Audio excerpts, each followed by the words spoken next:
Já estou vendo que o pessoal está entrando. Bom dia a todo mundo, bom dia a todos. Thomas, eu vou te tirar do spotlight aqui, me colocar um pouquinho. Claro. Daqui a pouco eu volto com você. A Lucelina está dando bom dia. Tudo bem, Lucelina? Olá, o pessoal está entrando. Bom dia a todos. Você consegue me ouvir bem, né, Thomas? Sim, consigo sim, João. Tá. Paulo Ruela também, sempre presente nos eventos. Seja bem-vindo mais uma vez, Paulo, bom dia. E agora com a pontualidade germânica, né, Thomas? Vamos começar dando boas-vindas ao pessoal. Agradeço a todos que estão aqui presentes hoje. Esse é o primeiro episódio da série Segredos da Engenharia e que tem um objetivo muito simples, né? A gente teve como principal ideia, ao criar essa série de webinários, que temos como objetivo no segundo semestre trazê-la presencialmente, é trazer os cases de sucesso, projetos que deram certo dentro da área de engenharia e dentro das maiores empresas alemãs do mundo e que estão presentes aqui no Brasil. Então, a gente foge um pouco da teoria e foca na prática com projetos que deram certo, para que você, que está aí nos assistindo, possa ter insights de como aplicar na sua empresa, né? E hoje, o episódio é da Boehringer. Boehringer Ingelheim, também uma das principais empresas alemãs aqui no Brasil. O Thomas está aqui comigo, daqui a pouquinho ele vai se apresentar. Eu só queria te lembrá-lo ou lembrá-la de uma única coisa muito rápida. Você pode utilizar o chat, estou vendo que o Laércio, o Washington, está todo mundo dando bom dia aqui, para se comunicar conosco, tá? E especialmente do lado do chat tem uma ferramenta chamada Q&A, Questions and Answers, perguntas e respostas, que você pode perguntar para o Thomas.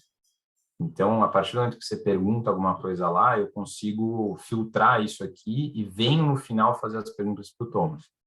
Então, é só isso que eu queria lembrar você, te desejar boas-vindas, dizer que você pode interagir conosco pelo chat e também perguntar pelo Q&A. Se tiver com alguma dificuldade de achar o Q&A, pode perguntar pelo chat também, mas o ideal é que seja por lá, tá bom? Thomas, deixa eu te chamar aqui para compor aqui comigo esse palco Joia. Digital. Você está dentro de um estúdio com a computação por trás, tá bonito. Vou passar a palavra para você, isso aí. Thomas, seja bem-vindo. Tá joia, João, você está me ouvindo bem, né? Perfeito. Então tá bom, então bom dia a todos, bem-vindos. É uma satisfação estar com vocês aqui, poder apresentar um case de sucesso que eu participei na empresa, né? A Boehringer Ingelheim, a farmacêutica. Eu vou falar um pouco sobre a empresa e vou detalhar o case. E tenho muita satisfação em estar aqui, muita alegria. Realmente, nesses dias em que o convite estava exposto, né, que foi divulgado, eu recebi mensagens de diversos colegas que ou trabalharam comigo em empresas anteriores, né, colegas da faculdade, e muitas mensagens positivas, boa sorte, vamos lá, vou estar participando, né? Então, realmente é muita satisfação poder dividir aqui com colegas conhecidos ou até não conhecidos, né, um pouco daqui da minha passagem pela área de manutenção.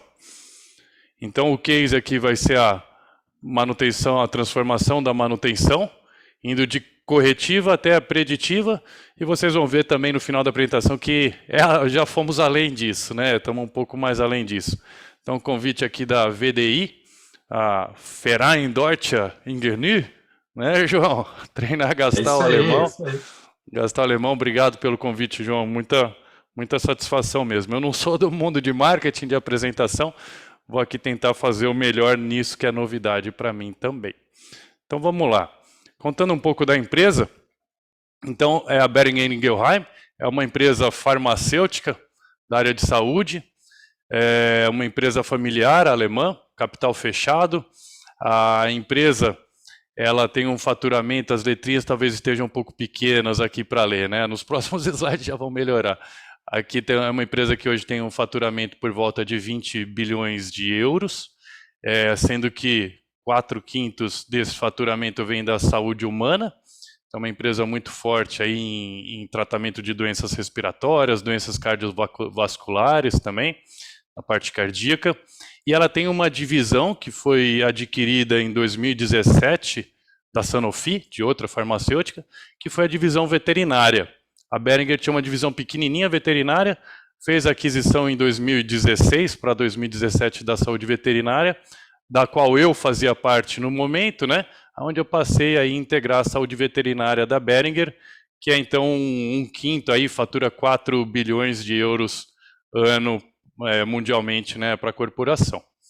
Então, sobre a Boehringer aqui, o que é muito bacana, com essa aquisição virou a primeira empresa aqui na saúde veterinária, no mercado de pets e no mercado de equinos aqui também.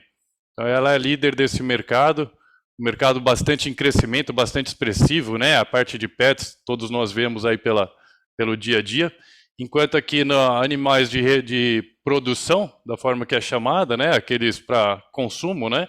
Os suínos aqui ela é líder de mercado, daí tem a saúde pública veterinária também como líder de mercado, aqui com bastante aplicação de vacinas, por exemplo, né? E depois aves e ruminantes aqui já em terceira, quarta posição no líder de mercado. E aqui só para ter mais alguns números interessantes, né?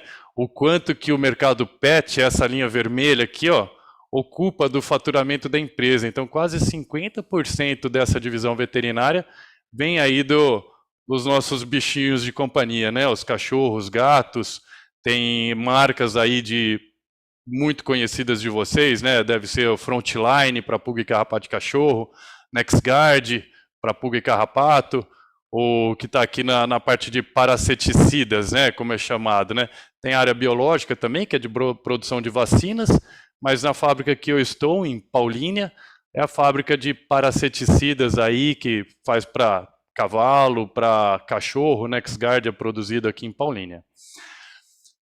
Aqui só uma visão geral global, né? Então, na área de divisão animal, são 19 fábricas no mundo. Esse dado já está até um pouquinho desatualizado. Hoje, na realidade, são 17 fábricas pelo mundo, sendo aqui em Paulínia a única fábrica na América do Sul de saúde animal. Tudo bem? Então, isso sobre a empresa institucional. Já vou agora aqui detalhar o case da manutenção. Antes de entrar no texto, esse é o slide que tem mais texto aí, o título está como transformação de manutenção, mas o que eu acho legal trazer para vocês é que, na verdade, o que vocês vão entender e que está por trás aqui nessa transformação, nesse processo de transformação, é um processo de melhoria contínua, é um case de melhoria contínua aplicado à manutenção. Toda a base da estratégia utilizada para a gente chegar nos resultados aí, foi usado os conceitos de melhoria contínua. Eu vou explicar aí como que uma coisa se junta com a outra, né? E que proporcionou essa mudança. E isso de ser da melhoria contínua, né, aplicada à manutenção, eu acho que é muito interessante para vocês, porque é um case que pode ser aplicado a outras áreas que não manutenção. Pode ser aplicado na qualidade, na logística, no armazém, na fábrica, no lado industrial, né, fortemente, até em lado não industrial também pode, em áreas comerciais. Mas eu sou da área industrial, então vou me ater a esse mundo industrial. Então foi um case aqui que levou 1 ano e meio aqui para a gente sair de uma situação bastante caótica, virando o jogo, trazendo daí resultados positivos para a empresa, né? Então a gente até fala que é o turntable, né, o virando o jogo. Indicadores de performance da área, eu vou mostrar o detalhe que estavam uma situação bastante complicada, né? Os resultados dos processos, indicadores de processo. Essa área de manutenção, quando eu assumi a área, vinha há 8 meses sem ter gerente na manutenção. Então isso adicionou aí, né, a criar a confusão que estava no estado inicial. E, finalmente, ao longo desse tempo, aí, conseguimos reestruturar a área, né? Um indicador aqui que, para o lado corporativo, ele é expressivo, né? A gente tem internamente um assessment que mede a maturidade dos processos de manutenção. É um assessment corporativo, né? E a gente tinha, no estado inicial, a gente fez uma medição, 14% de aderência aqui a esse assessment, né? Ele tem vários capítulos, vários processos de manutenção, e a gente só estava atendendo a 14% dele, e agora, no estado futuro aqui, já estamos aqui, ó, em 82% de atendimento, outra situação de performance, de vida, né, de processos para a área. Conseguimos sair de uma fase muito corretiva e reativa, indo para uma manutenção preditiva. Então, isso... preventiva, desculpa, né? Indo para uma manutenção preventiva, onde você deixa de ter aquelas quebras espontâneas, né? De não planejadas, e passa a fazer paradas planejadas para intervenções, né? Com um impacto menor aí na produção. E, finalmente, uma vez nos estabelecendo na manutenção preventiva, abriu espaço para a gente ter tempo para pensar em coisas melhores e que agreguem mais valor, né? Por isso, agora temos trabalhado aqui em preditiva, aí sim são alguns passos iniciais nessa área de preditiva, e buscando aqui os conceitos, né, aplicado aqui nos conceitos de manutenção centrada em confiabilidade, o RCM. Então, é um pouco um resumo aqui de tudo que eu vou falar, dessa história. Mas é para entenderem como... E uma história interessante aqui do meu lado, né? Eu não sou da área de manutenção. Até 2 anos atrás, eu nunca tinha trabalhado numa área de manutenção. E daí, como que a coisa aconteceu, né? Como que veio a história? Então, aqui, né? Eu sou engenheiro mecânico aqui, formado pela USP. Então, a parte da engenharia mecânica é o que me dá a base para ir em campo com os técnicos e discutir o problema do lado da máquina de sapatão de segurança lá, entender o que está acontecendo. Aqui que eu tenho a base conceitual minha de manutenção, né? Bom, daí de quando formado, eu fui para a indústria automotiva, passei por 2 indústrias muito grandes, multinacionais, uma americana e uma alemã, e sempre na área de melhoria contínua, onde eu me dediquei. Foram 16 anos que eu tive na área de melhoria contínua, aplicando sim em manutenção, em logística, em qualidade, em produção, projetos e conceitos de melhoria contínua, que me deu aí o caminho, né, para, via melhoria contínua, eu consegui sair da indústria automotiva e vim para a indústria farmacêutica, que era um interesse que eu tinha pessoal de explorar, trabalhar em outros setores da economia, né? Eu pensava muito no alimentício, mas tive a oportunidade aqui na farmacêutica, pela melhoria contínua, onde eu entrei como gerente de melhoria contínua, né? E lá fiquei por 4 anos, até que na mesma empresa surgiu uma oportunidade aqui de vir para a área de manutenção. Então, eu vinha já, a gente estava naquela situação, como eu disse, de estar 8 meses sem uma gerência, né, na área. Então, eu como melhoria contínua, junto com uma engenheira da equipe, a Daniele, a gente vinha trabalhando em restabelecer os processos de manutenção. Porém, eu estava em melhoria contínua. Até que chegou um ponto que eu conversei com o diretor da nossa fábrica, o Stefan, e falei para ele, Stefan, a gente precisa de um gerente na área para garantir que os processos que a gente está criando como melhoria contínua sejam de fato aplicados e acompanhados, indicadores, discussões, né? PDCA de melhoria, né? A rodinha do PDCA. Então, foi daí que eu me voluntariei para o diretor da fábrica a assumir a posição de forma interina na manutenção, até que ele contratasse alguém de manutenção para o cargo, né? E passou lá 1 mês, 2 meses, continuei trabalhando nos processos com melhoria contínua, e daí ele veio me fazer o convite para ir de forma definitiva para a manutenção, com essa missão de transformar a manutenção com base nos processos. Era um trabalho que estava sendo construído de forma muito bacana, muito interessante, que eu vou, já é o próximo slide aí ou outro. E daí foi ele acreditando, né, nós dois acreditando no trabalho, eu fui para a manutenção, dia 20 de março de 2020, no dia que começou a pandemia, que ninguém mais podia ir para a fábrica, que virou aquela confusão de lockdown no Brasil, né? Foi quando eu assumi a manutenção. Então faz 2 anos que eu estou nessa área. E vamos lá, vou detalhar aqui então o case, agora que vocês entenderam como que eu fui parar na manutenção. Então qual que era o business case, né? A situação inicial que a gente estava aqui. Estava a manutenção afetando os resultados operacionais da fábrica. É uma fábrica que é muito importante no conjunto de fábricas da companhia. Essa é uma das principais fábricas em termos de volume, em termos de faturamento, é uma das grandes fábricas, muito estratégica.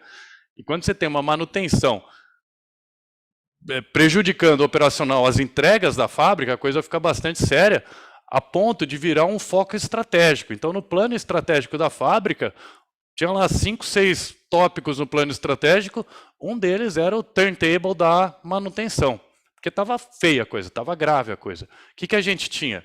A gente tinha aqui, 2.000 horas por ano de downtime, de indisponibilidade para o processo. Que eu estava fazendo umas contas, dá 23 turnos por mês de instabilidade.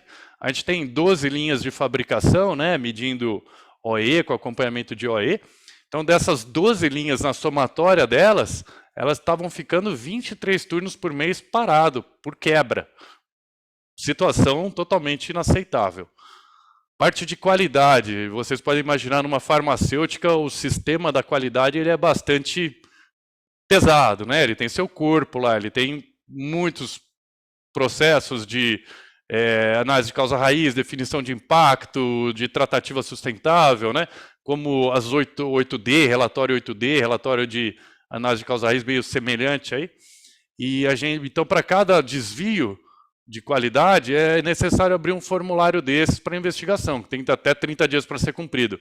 A gente estava com 20% das investigações acontecendo no prazo, 80% dessas investigações em atraso, o que também em auditoria é um ponto crítico, né? Em termos de budget aqui, de dinheiro, 6% over budget e 5% de compra de energia no mercado spot.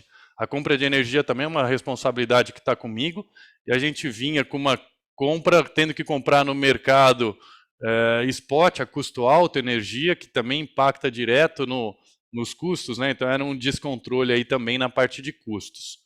Os 14% de atendimento aqui, a avaliação de processos corporativa, né? O assessment corporativo, e pesquisa de satisfação, claro, o time estava estressado, o time estava embaixo d'água, muita hora extra, trabalho de sábado, domingo. Então, a pesquisa de satisfação refletia o cansaço, o estresse do time, né? Então, esse era, em termos de indicadores, esse era como estava a situação quando eu assumi. E na parte aqui das rotinas de gestão, né, da liderança da área, igualmente complicado, né? Então, faltava aqui rotina de planejamento e procedimentos alinhados ao padrão global. Numa área de manutenção, o planejamento é fundamental para guiar o time, né? Aqui, não tinha uma estrutura de área, não permitia uma gestão de rotina com indicadores definidos e reuniões periódicas de pilotagem.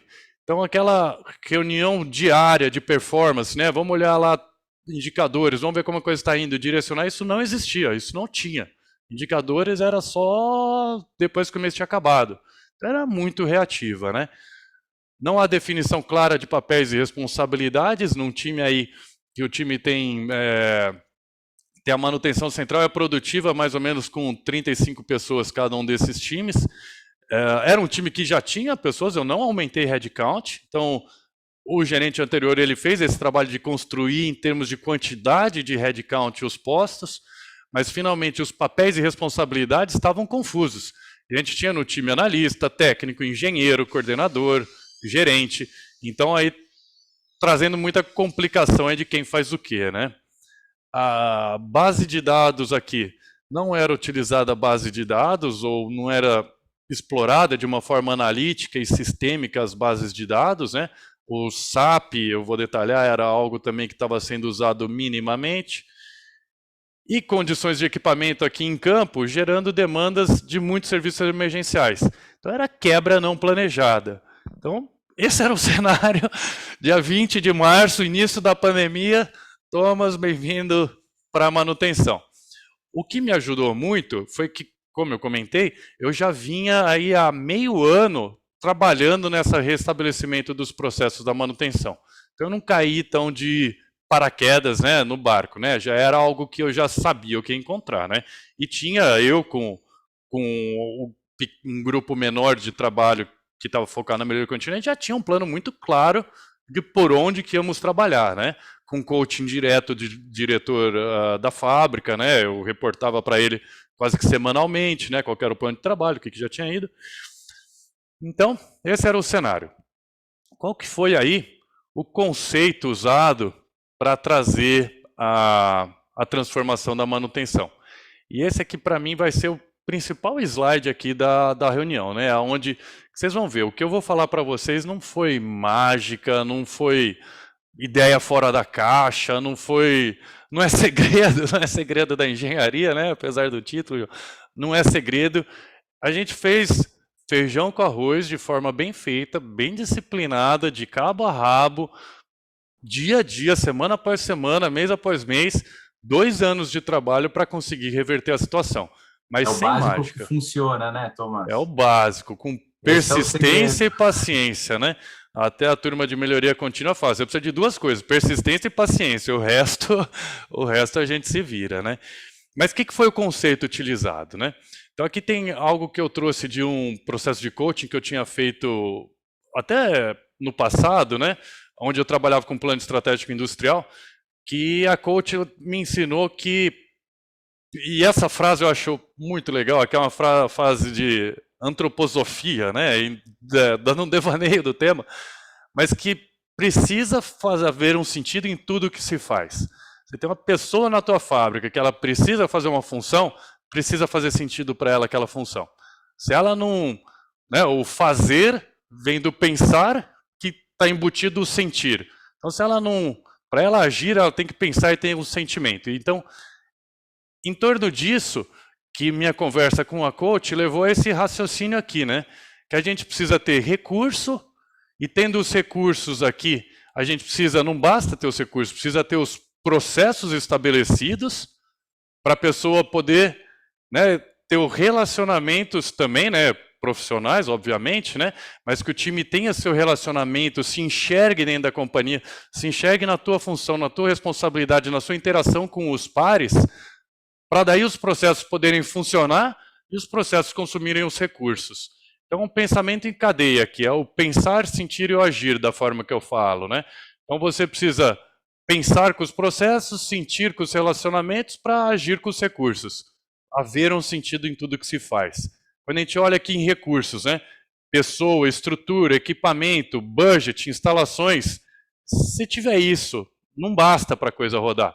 Precisa ter o quê? Precisa ter os processos, né? Então eu pus aqui, ó, precisa ter informações, precisa ter dados, precisa ter fluxo de trabalho nos processos, né? Como que começa, como termina, por quem que passa, quem faz o quê. Procedimentos especificando de que forma que as coisas são feitas, né? Como que elas são medidas, quem tem as responsabilidades, quando existe uma impossibilidade, que caminho que se toma para tomar uma decisão, né? Então, estabelecendo os processos aqui, também não basta junto com os recursos. É preciso que as pessoas se entendam. E manutenção é uma área que tem pessoas. A gente tem equipes terceiras, eu falei 60 pessoas, né, entre a produtiva e a central, mas fora as equipes terceiras. Com as equipes terceiras, a gente tem terceiros residentes no site, manutenção predial, por exemplo, né, que a gente chega a um time completo de 100 pessoas. Então, as pessoas precisam se entender. Então aqui, ó, precisa ter clima de trabalho, as pessoas precisam estar com cabeça positiva, precisam estar motivadas a trabalhar, precisam ter liderança, os times precisam ter lideranças dirigindo o time, né, coordenando o time, planos de capacitação, comunicação estruturada aqui entre os times, né, eles precisam se entender, se conversar, ter a forma de tratar isso. Então com esses 3 elementos que foram trabalhados em paralelo, para trazer a transformação. Não foi só em recurso, não foi só em processo, não foi só em relacionamento. Que nem eu comentei, né? A headcount eu tinha. Budget eu tinha, não era o ponto crítico. O que faltava era por essas 3 níveis aqui para funcionar. E aí que veio essa frase aqui, esse pensamento também, que para mim amarrou esse conceito, fazendo todo sentido, né? O que a gente precisava? Conquistar a consciência, as diferentes habilidades necessárias para conseguir atuar em todos esses níveis. Então as pessoas precisam ter consciência dos recursos, consciência dos processos, consciência dos relacionamentos, habilidade para usar o recurso, habilidade para usar os processos e habilidade para usar as cadeias de comunicação da forma correta para vir o resultado. Então, esse que foi o pensamento por trás, né? A principal mensagem que eu quero passar para vocês aqui é isso. Agora eu vou detalhar o como que foi feito isso. Mas pode vir a pergunta, né? E a pontinha da pirâmide aqui, identidade, que eu nem comentei, né? Isso para mim foi algo que, hoje contando a história, lógico que é muito mais fácil, né? Mas pensa lá, 20 de março de 2020, começo da pandemia, eu não estava com a certeza e com a bola toda que eu estava hoje quanto ao plano de trabalho, né? Eu tinha muita dúvida, tinha receios, aí tinha preocupações, né? Então daí nessa questão da identidade, eu não atuei, para ser bem sincero. Por que não, né? Aí eu tenho uma razão, vou dizer assim, corporativa, né? A própria empresa tem sua identidade, a própria empresa tem sua missão, a própria empresa tem seus valores, né? Que isso é divulgado para os colaboradores, né? Para a empresa como um todo. Mas eu ficava pensando, será que a gente, como manutenção, tem que criar a própria identidade, tem que criar a própria missão, os próprios valores, ou a gente segue o da empresa? Como eu estava entrando no barco com bastante incerteza, né, um time novo, pessoas novas para trabalhar como líder deles, né, eu não abordei de imediato esse ponta de cima. Então, aí eu fui na missão e valores corporativos. Depois vocês vão ver que depois eu acabei entrando nessa pontinha do triângulo. Então, vamos lá, de que forma que foi trabalhado, né? Então, aqui eu vou apresentar uma série de imagens como essa aí, com os quadrantes, e depois, no final da palestra, se vocês quiserem que eu detalhe alguma com uma profundidade maior, é só mandar a perguntinha lá para o Q&A do João, que o João vai me orientar aí também a detalhar um ponto ou outro numa maior profundidade. Mas vamos lá, então o que a gente fez? Então, junto com a Daniele, que era minha colega engenheira, né, de melhoria contínua, a gente mapeou quais que eram os principais processos da manutenção, usando como referência aquele assessment corporativo de processo de manutenção. E juntamos o time e fizemos uma eleição. Né? Depois de muita conversa, depois de já ter tido conversas individuais, juntamos o time maior e fizemos uma eleição. Qual é o processo mais problemático nosso, por onde que a gente começa? Daí aqui vocês não vão conseguir ler, mas esse aqui que está pintado de vermelho aqui é planejamento de manutenção, que a gente chamava Work Order Execution. Nós temos o SAP, como tinha sido recém-implementado em 2017 foi implementado o SAP, de 17 para 18. Então ele era meio novidade, a turma não estava usando ele da forma apropriada, né? Então o planejamento estava caótico e dali que a gente concluiu ser o ponto de partida, acertar o planejamento.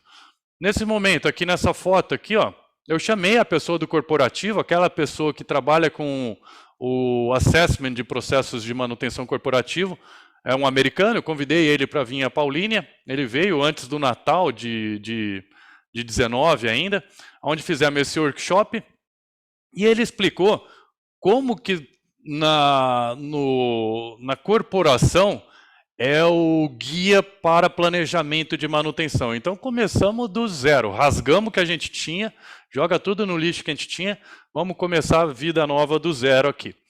Então aqui, ele mostrou aqui que tem o time de planejamento, que é quem trabalha focando na semana que vem e não na semana atual, e o time de execução. O time de execução é responsável por cumprir o planejamento feito na semana passada da semana atual. O que a execução não faz, volta para o time do planejamento para ser replanejado e entrar num próximo planejamento. Como eu falei, não tem mágica, é beabá. Mas a gente não fazia, passamos a fazer. E daí identificamos aqui, ó, então a gente vai precisar o quê?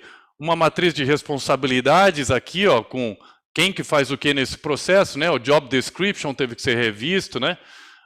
Matriz Hazik, aqui a gente tinha uma necessidade de readequar os tags também da fábrica, aqui no segundo ponto.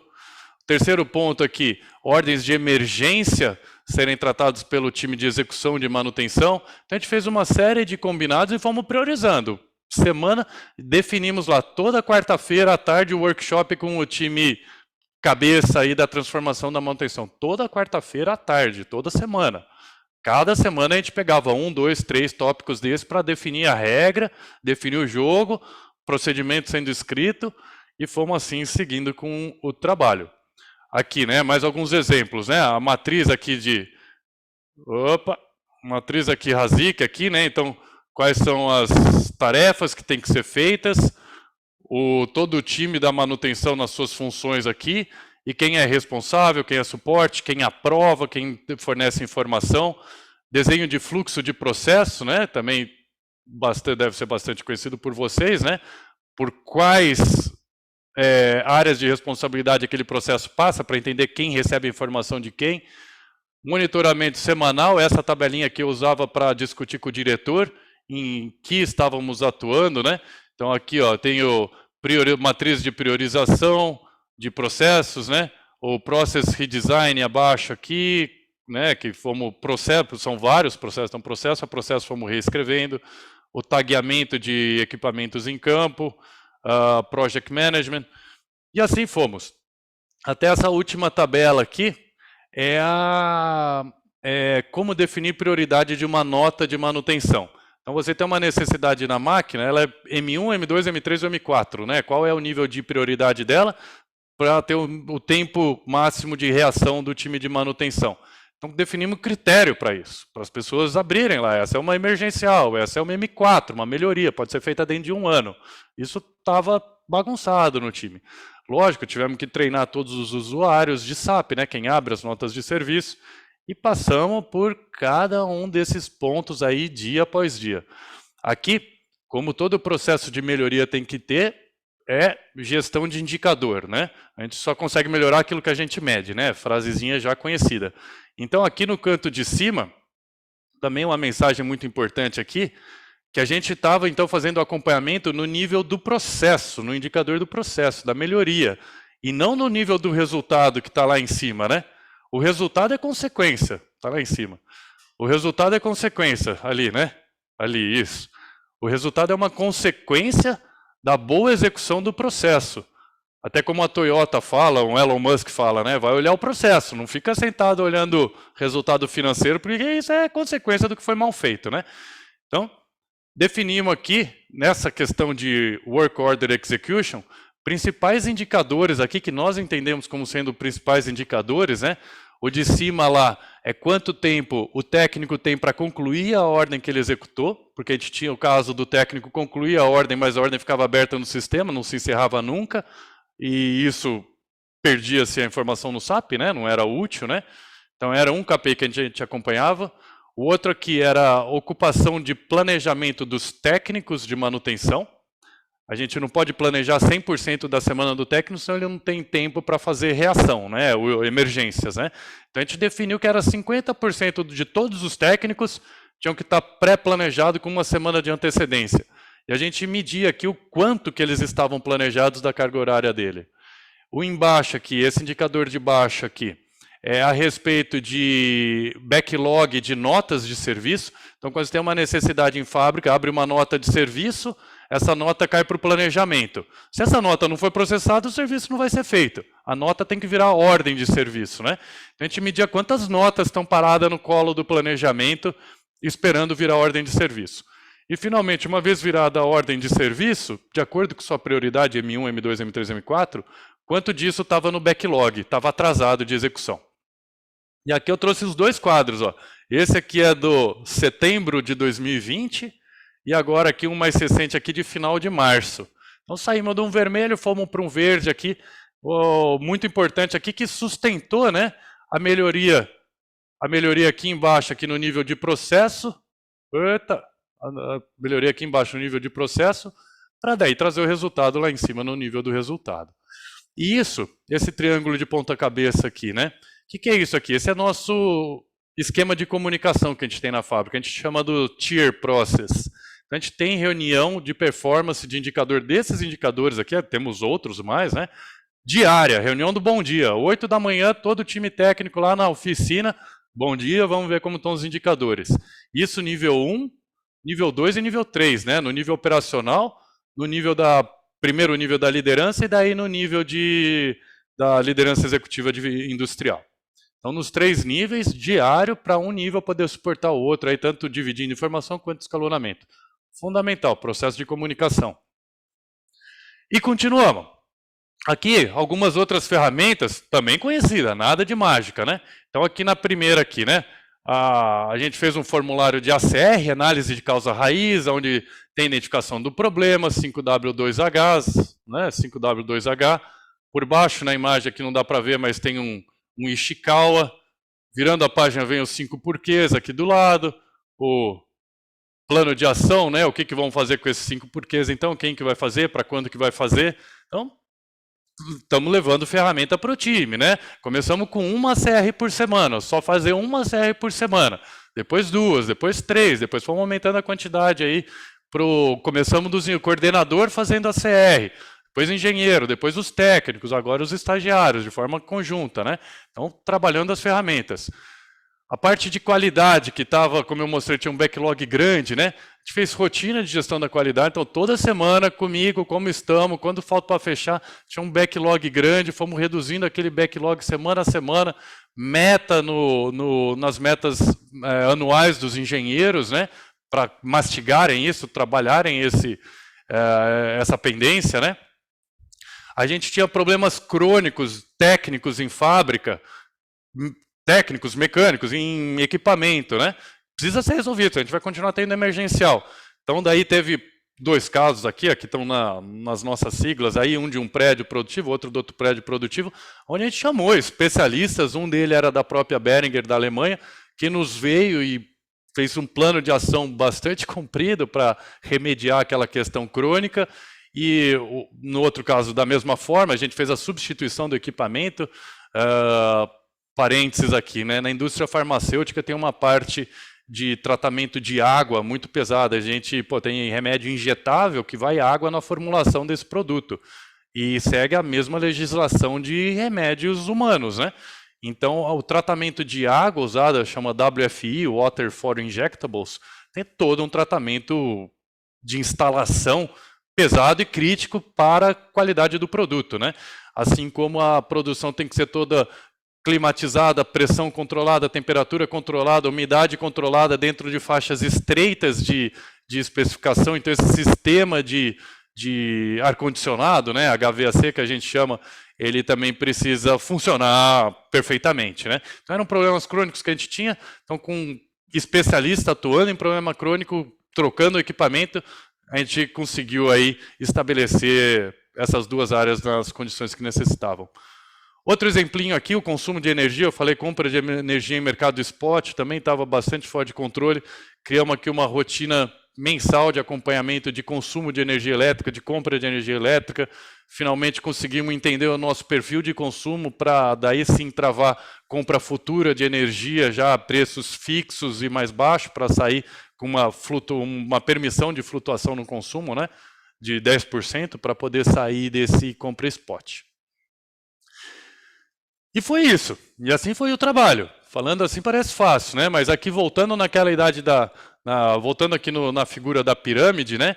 Então, das ações que eu passei, como que elas foram distribuídas aqui em recurso, processo, pessoa, na parte de recurso, né? Dos exemplos que eu dei, as novas contratações de pessoas, nova liderança, trocamos coordenador da área, teve troca de pessoas, e esse trabalho foi feito, não é nenhum time all-star, não, é um time normal, tem pessoas boas, tem pessoas com questões de performance, como todo time de toda a fábrica tem, né? Na parte de recursos aqui ainda, né? Então a gente fez aqui os trabalhos técnicos de recuperação dos equipamentos, que foram com a vinda dos especialistas, né? Na parte de processo, o processo de notas de ordem de serviço, o tagueamento, análise de causa raiz, que foi trazida para o time. Na parte de relacionamentos, né? Aqui eu trouxe muito a questão das rotinas que foram implementadas, né? A rotina de bom dia, né? A reunião diária de performance, rotina de projetos de melhoria, né? Porque tem a rotina e tem os projetos de melhoria. Então eu tinha um momento para discutir rotina com o time de rotina e um momento para discutir os projetos técnicos de melhoria com o time de engenharia, né? Rotina da qualidade foi implementada, reorganizamos times, quem responde para quem, engenheiro passou a reportar para mim e não para o coordenador poder focar na execução, né?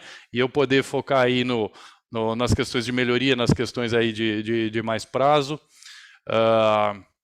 Dessa forma, trabalhamos nesses 3 níveis de forma bastante completa. E aí, o que foi esperado e muito legal, os resultados começaram a vir, né? E esse e-mail, para mim, foi um e-mail que escorreu lágrima do meu olho quase até, Foi um e-mail que foi compartilhado pela pessoa que tinha vindo fazer o treinamento no Brasil, que é a pessoa da manutenção corporativa. Ele faz um acompanhamento de alguns indicadores aqui na tabela abaixo, né? E ele mandou esse e-mail para o Head de Engenharia Mundial Corporativo e para o Head de Operações Industriais Mundial também de Saúde Animal, mostrando com números a transformação da manutenção, né? Então, esses em verde aqui embaixo são os comentários dele, né? Então, a gente vê aqui, né, de janeiro a setembro, que foi o caso aqui, né? De janeiro a setembro a evolução do indicador, e esse primeiro indicador aqui, o backlog, né? Pô, lá no começo, lá o primeiro número é 20, 38, 32 semanas de backlog, olha que absurdo. E agora aqui em setembro, né, do ano em questão aqui, estava na ordem de 2 semanas de backlog, o que a gente entende ser saudável. Menos que 0 significa ociosidade. Então a gente busca estar entre 0 e 2 semanas de backlog para garantir carga cheia do time, né? Aqui, esses 2 indicadores aqui, trabalhos emergenciais e manutenção preventiva, né? Então a gente começou aqui com uma preventiva de 38% e uma emergencial de 21%. Chegando aqui embaixo, aqui, ó, e por 3 meses seguidos, né? Então não foi um resultado pontual, foi estabilidade mesmo, né? Por 3 meses seguidos aqui na casa dos 10% de trabalho emergencial. E o trabalho preventivo aqui, ó, na casa de 65%, o último indicador. Que ele até escreveu uau, né? Uou, né? Então, baita feedback bacana. Aqui no atendimento ao trabalho planejado e à utilização da mão de obra, da mesma forma aqui, estabelecendo níveis ótimos por 3 meses consecutivos nesse indicador, que ele até chamou aqui, very nice trend. Então foram indicadores aí que realmente foram muito legais. Esses indicadores ainda são no nível de processo, né, no nível operacional, aquele nível de baixo da pirâmide, que é acompanhado mais no dia a dia, e daí eu tive a grande satisfação aqui, 1 ano e meio depois do trabalho feito, na reunião de plano econômico anual, onde vem toda a liderança executiva corporativa da Alemanha, vem ao site, né, para a apresentação do plano econômico do próximo ano, nesse caso foi feito de forma virtual, onde eu tive o prazer aqui de poder apresentar esse slide aqui, ó, onde tem aqui o caminho, né, a rua que perseguimos aqui, né, com todas as ações de melhoria feita, e o conjunto de indicadores aí sim de resultado que podemos entregar. Então a gente vê aqui, né, a parte de delivery, de entrega, ó, 2020, aqueles 2.000 minutos de downtime que viraram foco estratégico, reduziram aqui para 200 minutos de downtime no ano até então. Então foi excelente, muito abaixo da meta, era um foco estratégico da empresa e foi domado, né, foi controlado, né. A parte de qualidade aqui, né, o segundo indicador aqui de cima aqui. Então a gente começou a estar 90% on time, né? Até a semana 20 ou desde a semana 20 do ano, né? A gente já vinha algumas semanas aqui trazendo, estou meio perdido com o dedo aqui, trazendo constância no tempo de resposta para o sistema da qualidade. Isso, ó, turnover, manteve-se na ordem de 1%, então não foi com rastro de sangue, né? O time não deixou a área. O budget, conseguimos sair de um estouro de 6% para trazer 15% de economia em budget. Esse aqui foi legal porque dentro da estrutura de engenharia, quando você tem sobra de budget, a gente pode compartilhar com outras equipes que têm necessidade de budget para todo mundo conseguir se estabelecer melhor, sem nenhum acidente na área. E aqui o assessment corporativo, aqui, ó, todo verde aqui, quase todo verde, né? Que é aqueles 82% de aderência ao plano de assessment corporativo de processo de manutenção. Então foi muito bacana. Sim? Estamos com 7 perguntas já aqui. O pessoal tá interessado. A gente vai fazer agora ou vai fazer mais no final? Tá, não, eu vou correr aqui, tem 3 slidezinhos só, que daí eu já fico livre da minha parte, que agora que vem a parte boa, João. Então tá bom, vamos lá. Bom, aqui daí quando chegou em final de 2020, eu tinha aquela pergunta na cabeça ainda da missão e valores, né? Então a gente acabou reestruturando o desenho aqui que a gente vê e enxerga da manutenção dos processos. Então eu defini aqui, ó, o nosso objetivo estratégico, para não ir contra a missão e valor da empresa, ou, né, para não entrar nesse balaio, eu vim aqui, ó, definir o objetivo estratégico nosso, que estava muito amarrado àquele plano estratégico, né? Então, é uma confiabilidade competitiva de gestão de ativos e utilidades, né? Competitivo porque não é a qualquer custo, né? Tudo tem um custo, então tem que ser pensado. Dividir aqui os processos-chave nosso, desses, os que estão em verde como Work Order Execution foram atendidos, e agora a gente tem outros aqui que a gente foca melhorar nesse próximo ciclo, como a manutenção preditiva, e aí a gente começa a entrar em indústria 4.0, que aí começa a ficar legal a conversa, né? Análise de dados aqui, ó, que agora a gente tem o SAP carregado de informação. Então agora eu quero pegar esse um ano e meio de histórico SAP e de fato sim fazer uma análise sistêmica desses dados, né? De forma contínua. Treinamento aqui é algo que a gente precisa melhorar. O handover está lá em cima aqui. Handover, o que é? Quando a gente tem uma instalação nova em fábrica, como que ela vem para o time de operação da manutenção, né? Já tem spare parts definido, plano de manutenção definido, ou vem pombo sem asa, como o pessoal fala, né? E dessa forma eu comecei a trabalhar também em workshops táticos de melhoria, onde a cada 6 meses eu junto o time, a gente pensa nesses processos aqui, por onde que a gente vai começar a melhorar, né? Então, com o time a gente chega nesse consenso, onde em setembro lá, a gente fez o workshop em setembro, tá dezembro aqui, mas foi setembro, na verdade, passagem para outubro, foram definidos 29 projetos de melhoria. 29, né? Super legal para esse ciclo de agora. E no que a gente vem trabalhando? Viemos trabalhando esses processos aqui, né? Então, do último trimestre para esse trimestre, internalização de serviços externos para ajudar em custo e qualidade de atendimento e tempo de atendimento. Fórum de fornecedores eu criei também para a gente ver todos os fornecedores que nos atendem como área técnica, avaliar eles, o que é fornecedor ouro, prata, bronze, como subir aqueles bronze ou trocar os bronzes, né? Lubrificação automática de mancais, matriz de habilidade de multidisciplinariedade, então eu quero que o time de elétrica seja habilitado a trabalhar também em instrumentação ou em mecânica, né? Aí depende do técnico para técnico, que não fique tão segregados esses times, né? Que eles sejam multifuncionais. Aqui a análise de tendência de água, é específico de farmacêutica. O SAP aqui, ir para o paperless, né? Parar de usar papel. Estamos usando papel ainda, é a idade da pedra. Então, usar o SAP mobile no celular com os técnicos, eles estão agora com o celular, e daí é aquele tempo que eu tinha 5 dias para o cara fechar a nota, agora é 5 minutos. Agora o cara tem que ir no mobile dele e já imputar o dado no SAP. Documentações internas que sejam feitas de forma digital, né? E o processo de handover que eu já comentei. E aqui, pessoal, bem no final aqui, o último slide, o que a gente busca agora como futuro, né? Manutenção preditiva, né?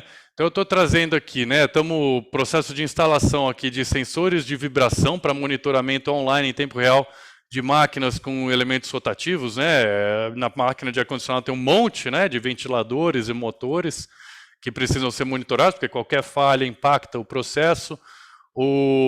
Na parte de RCM aqui, FEMEA, eu trabalhei em automotiva, eu sei o quanto FEMEA é utilizado na automotiva, por que não usar numa farmacêutica, numa manutenção farmacêutica industrial, né? Para a gente prever, eu falo, os engenheiros têm que adivinhar, tem que ter bola de cristal, tem que saber qual que é a próxima falha, a probabilidade de falha e quando vai acontecer. Rondas termográficas, Asset Life Cycle Management, né? Qual a idade dos equipamentos? Qual que é o que está mais velhinho, que vai bater as botas primeiro aí, né? Análise sistêmica de dados de SAP, né? Então, com isso, eu estou querendo criar aqui um RCM. Mas aí eu tenho perguntado, tenho pesquisado, né? Essa pergunta que fica, até se alguém... João, dica para o tema aí da próxima turma, né? Como o RCM deve ser operacionalizado? Como implementar RCM na fábrica? Estou à disposição, quem quiser conversar de RCM é meu interesse, não tenho as respostas, mas estou aí para pensar junto. É isso aí, João. Essa foi a apresentação. Maravilha, Thomas. Olha, e te digo, não só pelo número de participantes, mas também pelo número de perguntas, o pessoal gostou bastante, está bem engajado e com muitas dúvidas. Posso ir para elas? Pode, que bacana. Então vamos lá, vou começar em ordem cronológica aqui. Quem pergunta primeiro é o Paulo Ruela. O Paulo é da manutenção da Lanxess, uma indústria química também parceira da VDI, e ele diz o seguinte: Bom dia, João. Bom dia, Thomas. Vocês realizam reuniões diárias para priorização com um time de PCM e clientes internos, perdão? Não, com cliente interno não. Como que funciona, né? As ordens entram para o time de planejamento e esse time que daí faz a priorização. A gente tem a reunião diária de gestão de performance, onde todo dia a gente pergunta, turma, algum problema novo, alguma prioridade, alguma questão? E nessa reunião é onde vira e mexe surge temas, né? Tal área está parada ou está crítico de parar. Então, por lá a gente pode refazer uma priorização. Mas junto com os clientes, né, com a produção, com a logística, com a qualidade, esse a gente não faz. O que a gente tem também é uma reunião de PCM, Planejamento e Controle da Manutenção, interna da manutenção, semanal, onde eles alinham aquele plano da semana seguinte, né?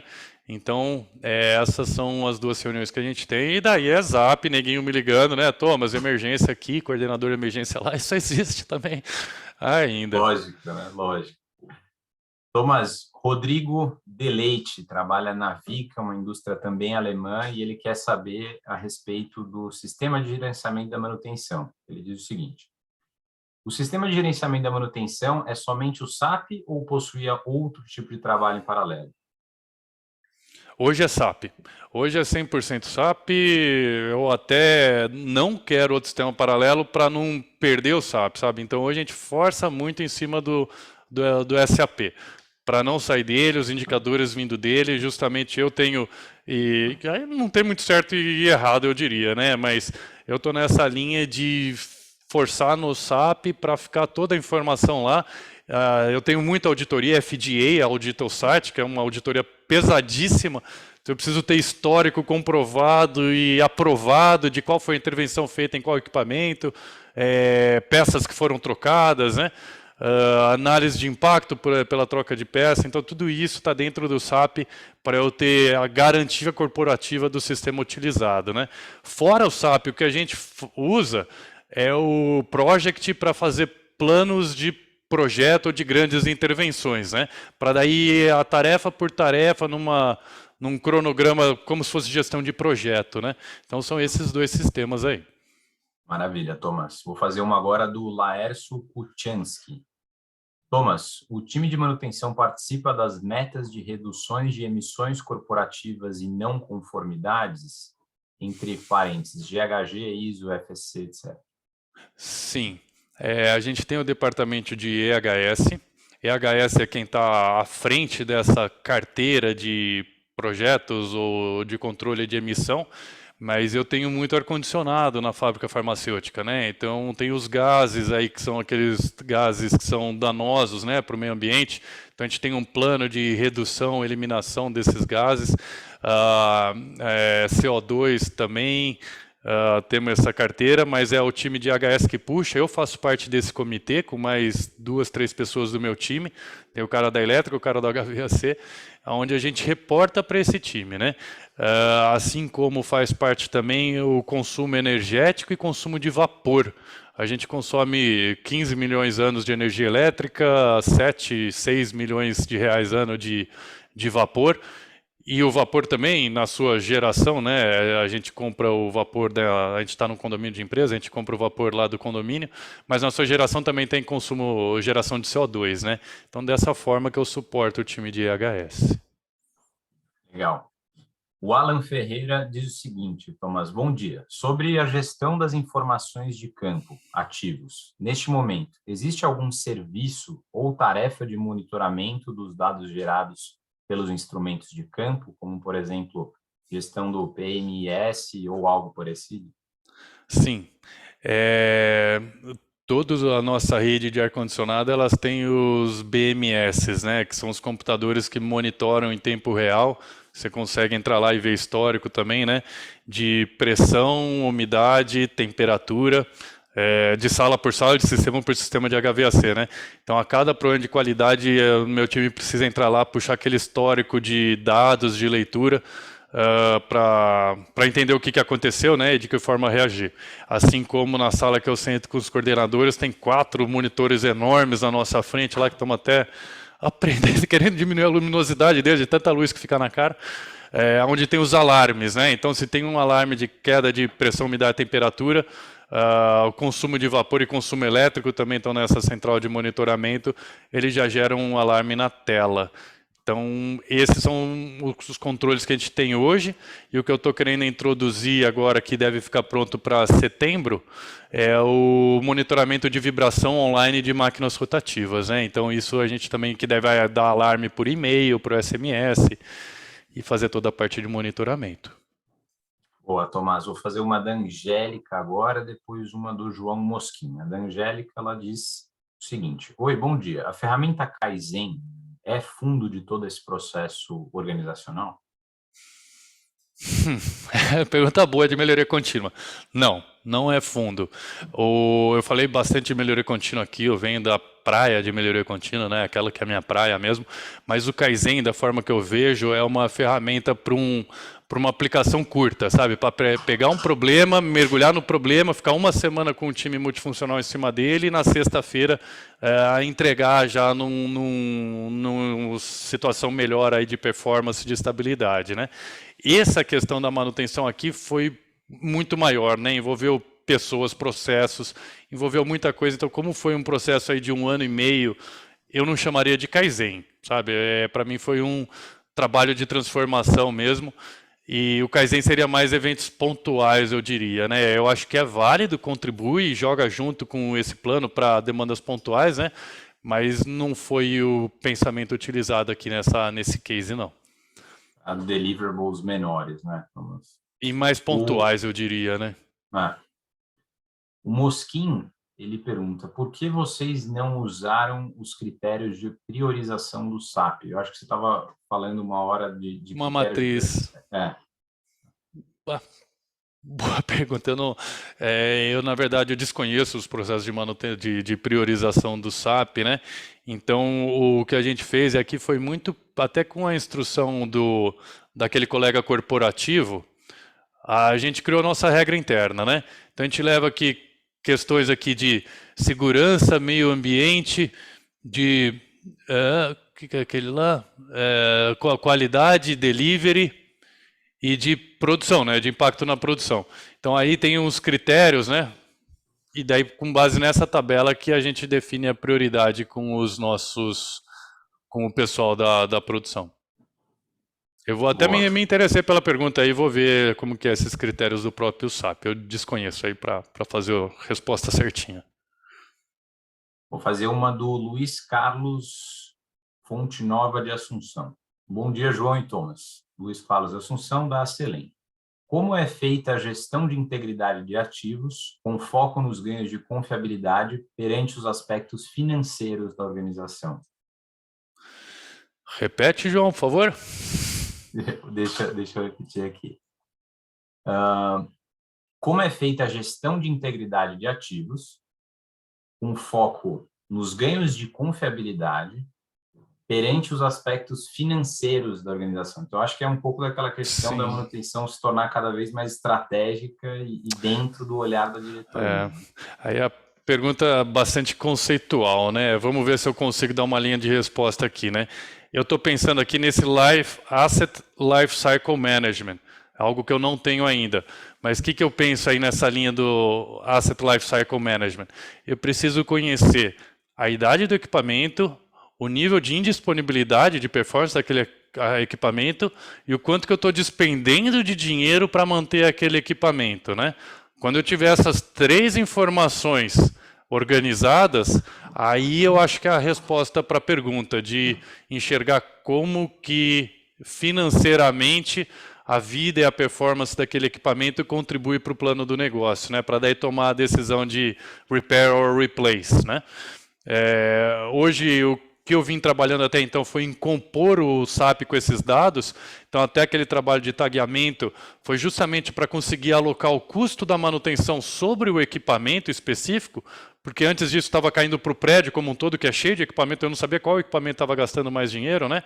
Então, agora a gente fez o tagueamento, tem um QR Code na chapinha do tag, onde o técnico com o mobile ele consegue bater lá o QR Code, alocar o custo daquela intervenção no equipamento, para agora, que eu estou recebendo um engenheiro novo no time, a gente está fazendo uma reorganização interna, que eu quero que esse engenheiro novo consiga pegar esses dados do SAP e formar esse racional, idade de equipamento, performance em disponibilidade de equipamento, custo de manutenção do equipamento, para daí vir a decisão, né? Repair, replace, financeiramente, com o plano da empresa, como que se dá. Não sei se foi bem essa pergunta, mas isso que eu tenho pensado aí em termos de Asset Lifecycle Management. Maravilha, Thomas. Vamos, da mesma maneira que começamos o evento de maneira pontual germânica, acho que agora às 11 a gente também pode encerrar. Eu queria te agradecer, acho que, e falando genuinamente dos últimos segredos da engenharia, tenha sido talvez um dos mais atrativos, com mais conteúdo e com maior participação do público. Então, obrigado por ter Quantas pessoas que tem, João? Estava com 56. Ah, show de bola.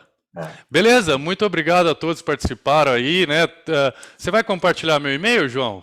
Eu posso, acho que na apresentação tem seus dados, não? Senão eu coloco. Eu vou colocar lá e eu te mando. Eu tenho que te mandar essa versão para poder ser compartilhada, né?